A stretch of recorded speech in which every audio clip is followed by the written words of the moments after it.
Oh yes, Funyassi, a dear old friend to all.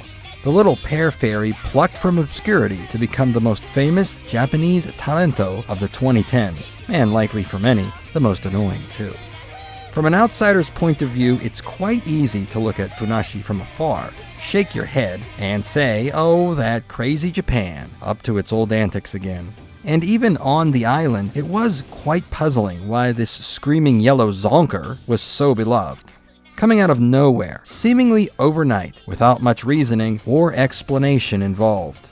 This character, Funyassi, appeared on the scene way back in the year 2013, and for a good number of years, daily, he, she, or it was everywhere, on TV nearly 24 hours a day, or at least it felt like it, with additional appearances in CMs, PVs, CDs, DVDs, and a bunch of other acronyms. To understand the lay of the land in 2013, you have to go back to the turn of the century.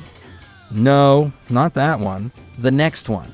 As Japan entered the 00s, the nation as a whole started to adopt cute little mascots to represent their respective towns and cities. Officially, these are known as yurukara, a portmanteau of the words yurui, meaning calm or peaceful, and character.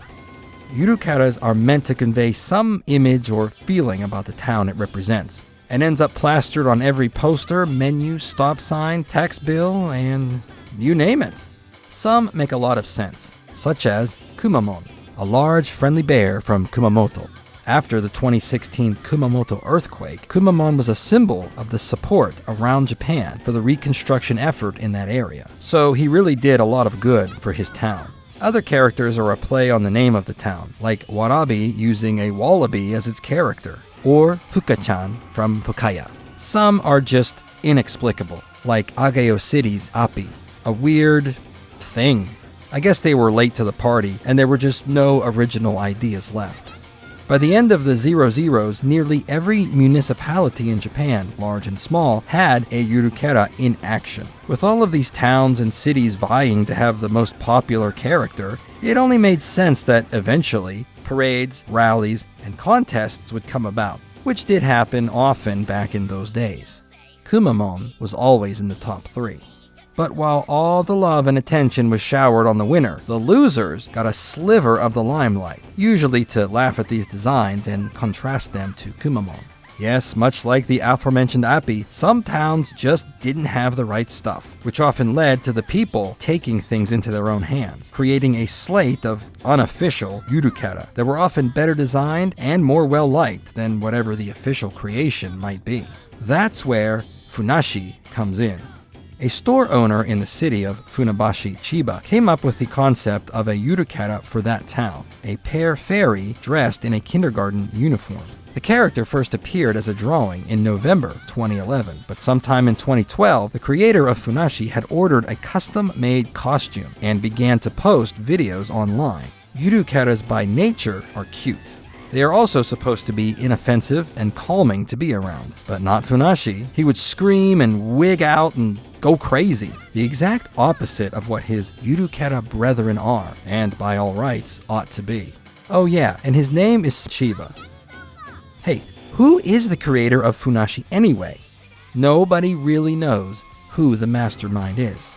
Some celebrities from Funabashi have been speculated to be inside the suit. And as a funny point of order, the trademark filed for Funyassi is registered to Naka no Hito, meaning, literally, the person inside. So we may never really know.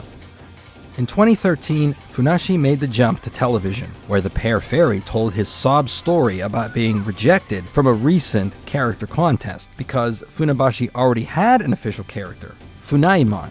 This guy, literally a human male, as normal, boring, and pedestrian as Funabashi itself. The pear fairy quickly surpassed Kumamon as the most well-known character in Japan, and was quickly put into every kind of TV show possible.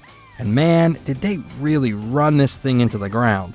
Good quality comedy, talk, and news shows were upended by Funyassi and his goofy antics. Really, Funyassi is not very funny. But what is funny, at least to me, is the way some outsider managed to upset the whole apple cart.